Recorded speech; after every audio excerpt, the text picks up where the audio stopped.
My closet was unorganized and cluttered. We had plenty of space. However, it was not working for us.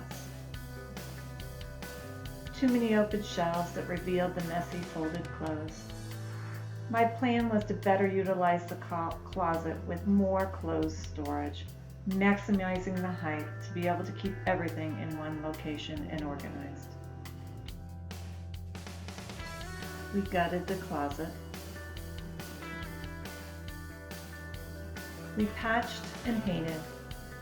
We reused the old shelving. We added an adjustable closet system to better maximize the hanging sections.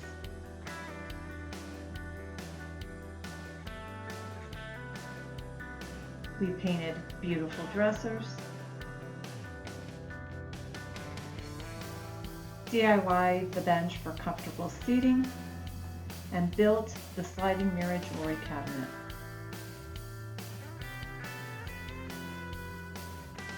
Completed the space with a few added finishing touches. And now we have a practical walk-in closet that we both enjoy.